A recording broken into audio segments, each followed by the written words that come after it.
There's no truer expression of love than a fancy wedding. Or at least that's what I and my peers have convinced you for financial reasons that will soon become clear if they aren't already. Sorry, are we paying for this time? Shh.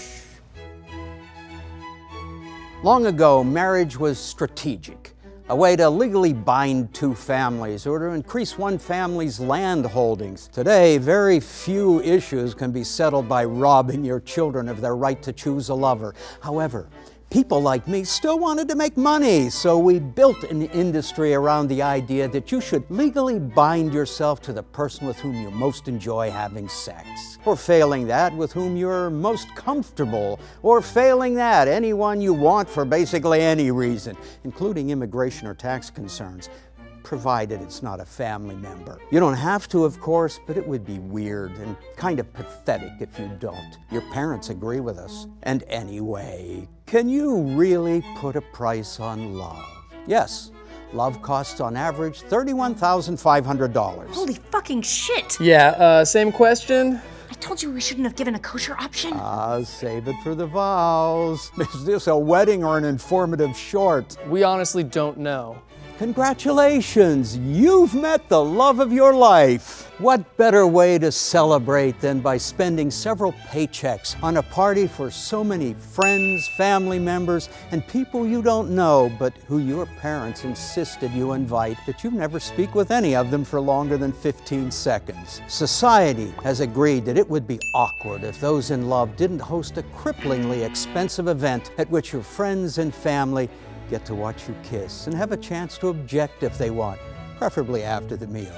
In exchange, newlyweds receive money and/or presents from a pre-approved list of things you'll need to own to begin your life as dual consumers. It's your little way of saying, buy those bowls we want, friend from college. In reality, your marriage is an open-air market facilitating the barter of appliances for booze and a meal. But make no mistake, no one's making money here, except, of course, those of us in the legal binding of people with vaguely religious undertones industry. Example, you're going to want music at your reception or everyone will be mad. And even though an iPod plugged into a speaker would be fine, we've convinced you that you need to spend over $1,000 for a stranger to plug in his iPod instead. This is human DJ Chaz. He doesn't have a degree in anything, and he'll play that song that orders the listeners to get louder, then softer, then louder again, and so on and so forth in that fashion. If you fail to retain his services, yours will be a cursed union. These are pleasant-smelling remains of murdered plant life. They cost $2,000 and are garbage 2 hours after you say, I do. I'd also like to remind everyone that common wisdom states an engagement ring should cost roughly 2 months' salary.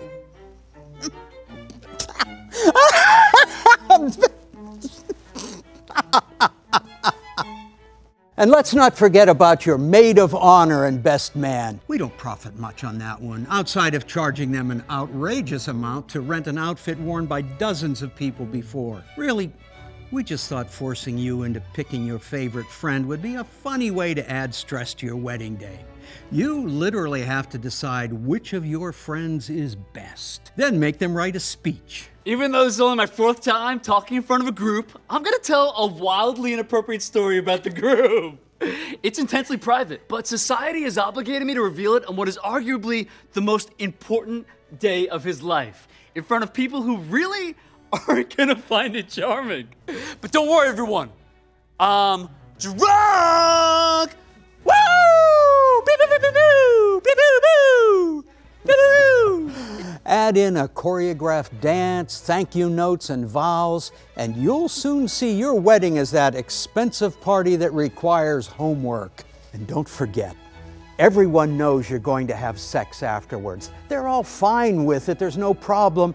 I'm just pointing out that when anyone smiles at you at your wedding, they're thinking they're going to fuck later. Your grandma knows. She's lived a long, full life. You think she doesn't know what happens on your wedding night? And therefore has probably at least briefly imagined the two of you fucking? Newsflash, she has. Respect the elderly. I'm Roger Horton, and with the power vested in me by the internet, I now pronounce you husband and wife. Fuck you, pay me.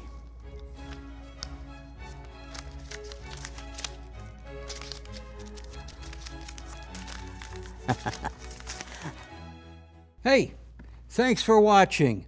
Oh, and if you have any of your own wedding horror stories, please share them below. We love them. I'll read every single word. I'm Roger.